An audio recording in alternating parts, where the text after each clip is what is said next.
Welcome to Six Sports Extra. I'm now joined with Ryan Schumpert of Rocky Top Insider. And Ryan, just hit with big news about not even probably a half an hour ago. Christian Moore called up by the Los Angeles Angels, making his MLB debut this week. Just obviously, all we can say is it's about time, right? I mean, you could tell it was men among boys in the league, right?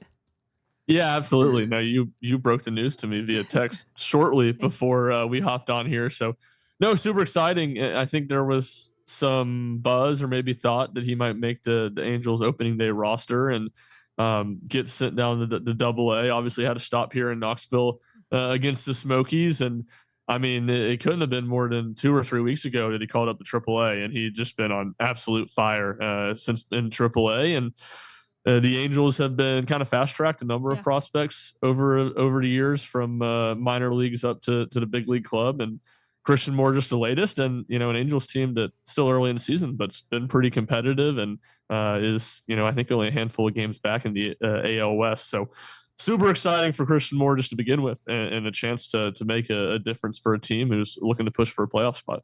Exciting for him, exciting for LA, also exciting for Tennessee baseball. Tony Vitello as a whole, he's the 9th Vol to make it to the MLB under Tony Vitello. Just what does it say about this program and the success they've had each and every year, just not on the field here in the SEC in college, but also at the next level? Yeah, you see it pretty consistently throughout his tenure. I mean, even early on before they were having big time success, Garrett Crochet and I guess it would have been the 2021 draft class was the fastest player from that draft class to the MLB. Christian Moore is number 3, I believe, this year, and but not too far behind a couple other guys. So you've seen some of Tennessee's best players make it up quickly. Garrett Crochet got a huge deal this offseason with the Boston Red Sox. So you're seeing not only players get drafted in the league, which Tennessee has led the country the last handful of years. You're not just seeing them make it to professional baseball, but you're starting to see some of those guys get big contracts. And, obviously it's kind of all trickle down. Once that happens, that makes recruiting easier, and which will lead to more winning on the field in theory, and more players getting drafted. So it's kind of a continuous cycle. And I think it's hard to say that Tennessee is not developing talent at least as well as anybody else in the country. Yeah, for sure. And just transitioning now to this season, you talked about wins. Tennessee fell a couple of wins short of making it, 3 straight trips to Omaha. You were out in Fayetteville in Arkansas. Tennessee got swept by the Razorbacks. They are the favorite to win it. So you knew it was going to be a hard series, but I don't think any of us thought that last game was going to go like that. Just what did you see, and just really what went wrong for this group in that last game and really the weekend overall? Yeah, I think like you said, I don't think the way game 1 went down was overly shocking. Tennessee faced a really good pitcher in Zach Root, and Marcus Phillips threw the ball well. Tennessee's bullpen, kept it a close game. So I don't think there was any huge shock there, but you felt like Tennessee coming back in game 2 after losing game 1 with Liam Doyle, SEC pitcher of the year, on the mound, was going to be able to throw its best punch. And Tony Vitello talked about it afterwards. Doyle had thrown the 2 appearances the week prior, game 1 of the regional, then came back in relief against Wake Forest on Monday night. He felt like that had affected him some. And, I think there's probably something to that. I think you also give a tremendous amount of credit to Arkansas, who really gave Doyle his 2 worst outings of the year. Yeah. And then, really right when Doyle, exited, I guess that was in the 4th inning with 2 outs and the bases loaded, things kind of got away from Tennessee. So, a disappointing performance there. I think that was where a ton of the surprise was. And we'd seen it, I think, a number of times throughout the year where Tennessee kind of took a big punch like that and the offense was slow to respond. And certainly that was the case. Did a little bit of damage late in the game, but by that time it was too little too late. So like you said, Arkansas, I would say, even came into the Super Regional weekend as the best team still remaining in the field. And they proved that in a decisive two game win of the series. Let's say Liam Doyle has a better outing, right? Hindsight's always 20/20. He doesn't play that Monday game. Of course, we got a show with that Monday game, and I think Coach Vitello talked about how that will be one of the memories that he'll remember, the crowd, the applause, the standing ovation he had when he came out in the 7th inning. But let's say Liam Doyle was lights out, right? Tennessee's still not winning that game with that offense. Just what went wrong for them? Yeah, it's a good question. I think you look just, Tennessee's offense, what, in that 3-series stretch, like Yeah. LSU, Auburn, and Kentucky. I think in 6 of those 9 games, they'd scored 3 or less runs. Yeah. So you'd seen stretches over the course of the season where they really struggled, and they till late in the year hadn't really settled on a definitive 9, let alone the Mm-hmm. order that they were going to hit in. So you saw Tennessee kind of start to turn a corner, almost the first series in Arkansas to end the regular Yeah. season. Um, but then you saw some of those guys kind of hit slumps. Hunter Ensley in the 3 hole. Yeah. He wasn't terrible, but he wasn't what he'd been most of the Mm-hmm. season. He certainly wasn't as effective as he was last season in the run to the national championship. And then I think probably more severe Dalton Bargo in the 4 hole Yeah. and Reese Chapman in the 6 hole. Both those guys were very cold. So, and that was the case in the regional too. Mm-hmm. Inslee was pretty solid, but Chapman and Bargo weren't great. But when you have those middle of the order bats struggling, it just put a lot of pressure on Gavin Keelan, Andrew Fisher, Dean Curley to be perfect essentially. And in the regional, they basically were. But in supers, when those guys were just solid or a little bit below average, Tennessee can kind of overcome the black hole Yeah. that was those 3 outfielders in the middle of the lineup. I know the word success is a touchy subject for this team, for Coach Vitello, but it has been brought up again with this team because another word that's been brought up with them is potential. You feel like they never reached their full potential with the roster that they had, right? But they still made it to a super regional. They're coming off a national championship. You see what happens to teams after they win a national championship. They make it to a regional, lose the regional, maybe don't even make the NCAA tournament. So can you say that this season was still a success, or did they leave a lot on the table? Yeah, I think it's a little bit in the middle. I Yeah. think it is maybe hard to call it truly a success, Mm-hmm. which more than anything just speaks super highly to Tony Yeah. Vitello and his staff, what they've built, that making it to the super Yeah. regional, which is very For difficult to most do. groups, it would be a successful season. Exactly. But when you've made it, as you said, the 2 prior years, 3 to Yeah. 4 years before, Mm-hmm. it's kind of become, if not the standard, I'd say the standard's probably unfair, but the goal every year to Yeah. make it to Omaha. And certainly, I think Tennessee did have the talent or did have the potential to be a team that ended their season in Omaha. So somewhere in the middle, I think. I don't know if I would call it a success. I also don't think it was some sort of massive failure. I don't think it was unexplainable or inexcusable or anything like that. Sometimes you're just going to come up short, and I think Mm-hmm. that's kind of where this year's team landed. It wasn't, I don't think, where anybody in that facility wanted it to end up. Certainly not where the fans wanted it to end up, but it also wasn't some disaster or anything like that either. We look ahead now, right? Last year, Tennessee lost, I don't know, 7 starters out of the top 9, right, that were in the lineup. Not losing as much this year, but still losing Liam Doyle. I mean, on the mound, you're losing Doyle, you're losing Snead. Who else are you losing? Arvidsson, Marcus Phillips, yeah, who really increased his draft stock. You're losing Russell. I mean, you're losing a lot of guys. Then you're also losing 1, 2, 3 in your line. You're losing Keelan, you're losing Andrew Fisher, Hunter Ensley is out of eligibility. I mean, you're losing a lot of guys. There are some fringe guys, too, that we can get into a little bit later, but is Tennessee in a good place with all those? Let's look at the bottom of the lineup. You have Manny Marin, you have a Levi Clark, you have a Chris Newstrom. Obviously, if that's a Jay Abernathy, all of those guys are coming back, right? Yeah. So is Tennessee baseball in a good spot heading into next season? Obviously, there will be transfer portal additions as well, but just with who they have right now. Yeah, I think so. I think they're going to face some of the same issues that they had last year or this past year of just having to overhaul a lot of the roster because they will lose so many guys. I think you feel good about, what those freshmen that you mentioned. I think Tennessee feels solid about Stone Lawless behind the plate. And there's guys that they feel like can for sure take the next step and become everyday starters. Now, some of those guys were that this past year by the end of the year. I think they're going to need to supplement that with some guys that are maybe a little more proven high-level guys in the portal, whether that be the top of the lineup or the middle of the lineup. And I think the pitching staff's, the big question. It's an interest. I was doing a little thought exercise the other day after the season ended. I think since I've been covering them, which is 2019, that they're 1 and 2 starters, Liam Doyle and Marcus Phillips, I think 2022 was the only year they had a better 1 and 2. Hmm. But as I was thinking about it, I think their Sunday starter, which it bounced around a little bit, was Yeah. mostly Tegan Coons, and their bullpen was probably the worst it had been Yep. since 2019, my first year covering the team. So all that to say, they're going to lose arms in a pitching staff that already wasn't quite up to the standard. Almost kind of like the team as a whole. They weren't terrible, but Hmm. not quite up to the standard that Frank Anderson had that group. So I think that's the one you've seen Tennessee address the most so far, and I'll continue to be maybe the most curious to see what it looks like, because I just think there's a lot of overhaul already. Naturally, and then with the draft coming and maybe Yeah. some transfer portal losses, that it's probably going to be all the more dramatic. Looking at the group as a whole, you don't want to compare it to last year's team, because I think last year's team you're not going to get very often, right?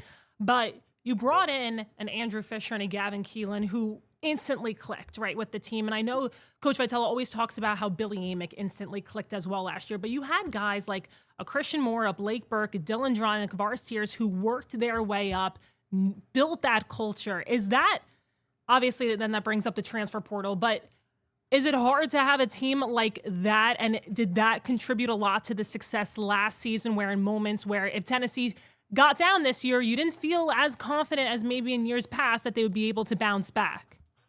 Yeah, I think so for sure. I mean, Tennessee's offense was just so good in 24 Yeah. that you never felt like you were out of a game if you were Tennessee. And some of that, Blake Burke and Christian Moore had a year and a half of starting experience at that point. I think you would point to Hunter Inslee being the only guy that had that level of Yeah. experience that Hmm. was back.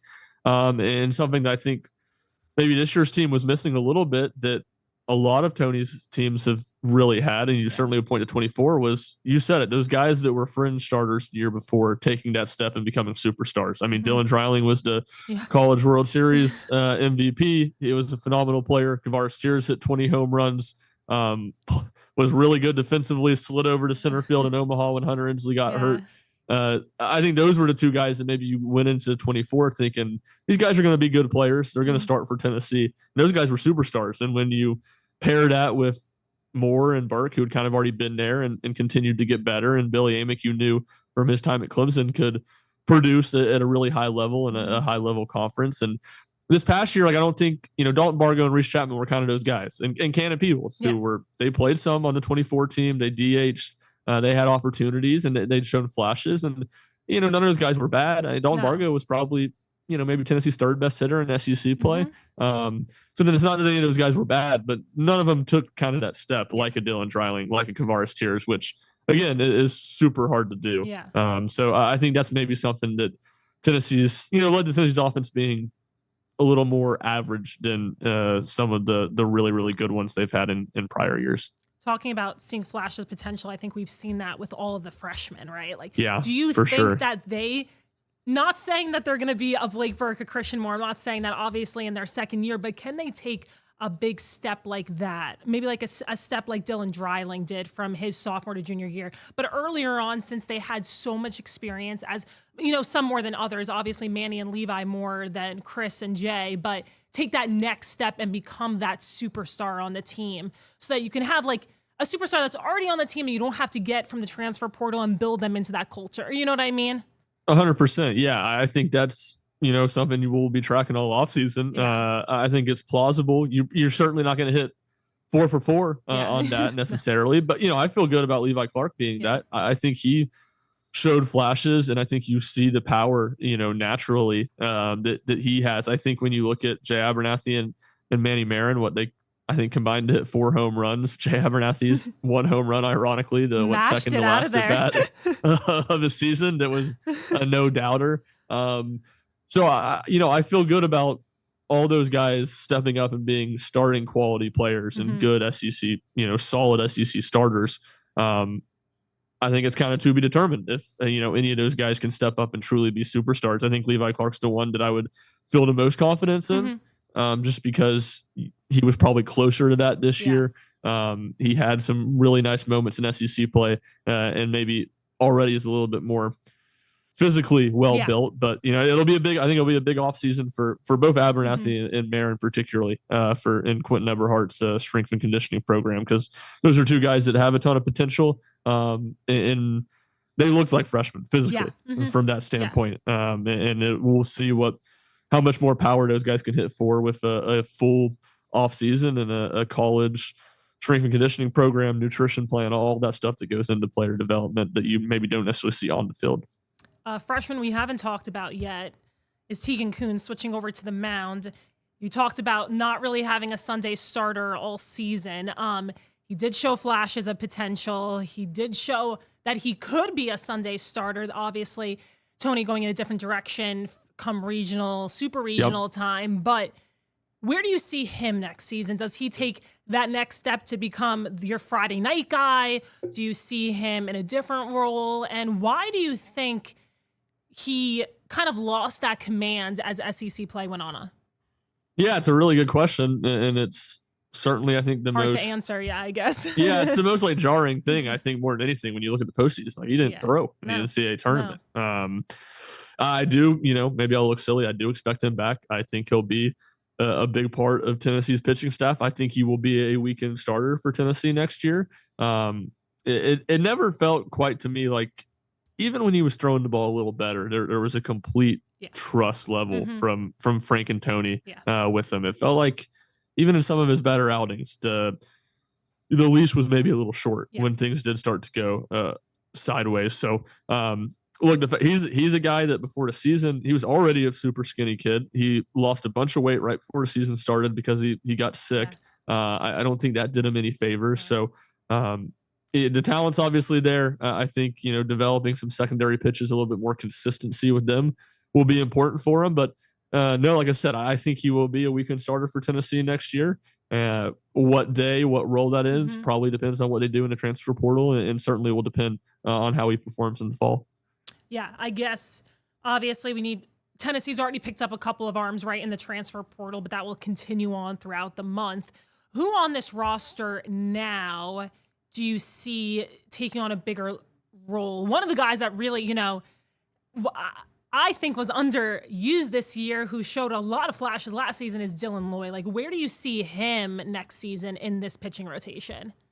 Yeah, I think my guess would be similar. Okay. More extended, maybe a little bit more trust for him to throw multiple innings, or at least, not like a lefty specialist, which is what he largely was this year. I think some of that was just like dependent on the other lefties Tennessee had. Like, Andrew Binke did not have a very good season. Brandon Arvidsson did not come on until late, and when he did come on, he was so good that he kind of took, he jumped Loy, as he should have, in the pecking order. So I think some of that stuff just naturally, he was for a lot of the season the only trustworthy left-handed arm in the bullpen, which kind of forced them to use him strictly in that lefty specialist role. So for sure, I think you'll still see that relatively be his role next season. I think it could be a little bit more extended or expanded. They could ask him to do a few more things, but he's going to be a big part of it because, again, there's not a ton of guys coming back, and he's one that what you get. I think Braden Krenzel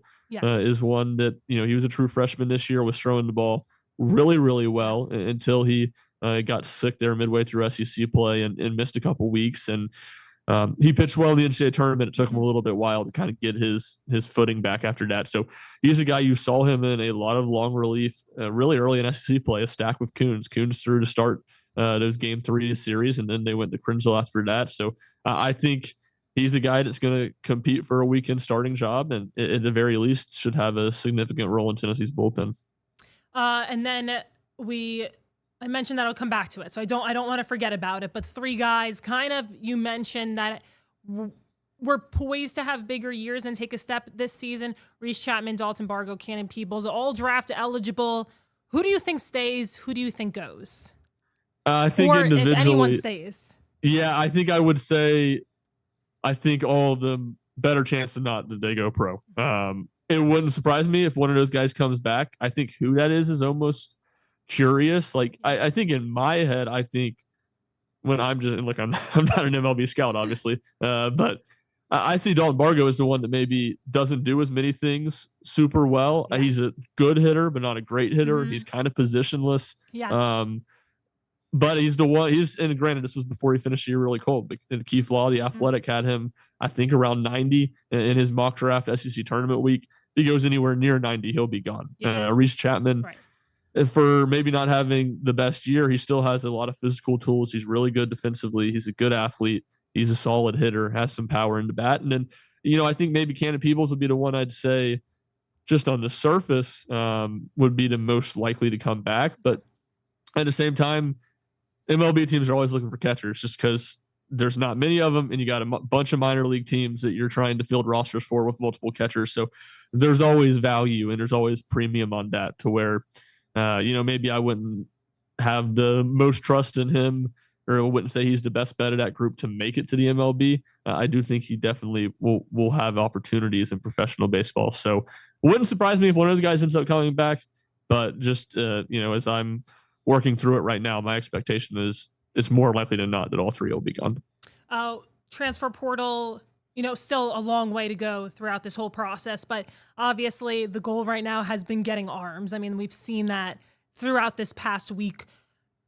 Besides that, where does Tennessee need to focus? What does this roster need? Obviously, there are going to be moving parts if more people enter the transfer portal, depending on the draft. But what do you think that Tennessee also should be keeping their eye on? Always obviously looking for pitchers, but what else? Yeah, I think it's interesting. It's lesser so to me that you have to nail a certain position, because I think with those freshmen, there's a lot of versatility. I mean, I think, Levi Clark, when he was in the field this year, probably played more left field than anything else. I would guess he's going to be Tennessee's first baseman next year if I had to project. And then all three of Jay Abernathy, Manny Marin, and Chris Newstrom can play outfield and infield. Marin, I think, will for sure be infield. The other two, maybe some variants. So I would say they're a little more bare in the outfield. I think they need some bodies there and probably some more options that can play center field. But I think there's some flexibility in what they can get. I do think it'll be curious to see, some of the names that they've been linked to right now in the portal. It's been a lot more contact hitters. They've had two guys visit to this point, the middle infielder from California, the Aiden Robbins kid from Seton Hall, who won the Big East hitting title last year. Both those guys, hit for a little bit of power, but were really, really good contact hitters and low strikeout rates. Same, Bowling Green catcher, corner outfielder, Garrett Wright is kind of in that same boat too. And I think that's, again, it's early, like you mentioned. Yeah. That's something that's really interesting to me, just because power hitting has been a staple of Tennessee's program under Tony. And I think we may be seeing a little bit of shift in philosophy. Yeah. Not that I think it's going to be anything radical, but that's something that I'm curious to look for. And just because of that, and because of what Tennessee does lose, I would still think they need to add at least one more, true power bat that can hit in the middle of the lineup. For sure. Definitely something to follow. Before we're going to take a quick break and transition a little bit to some basketball news, but I'm going to put you on the spot here. Who do you have winning the whole thing?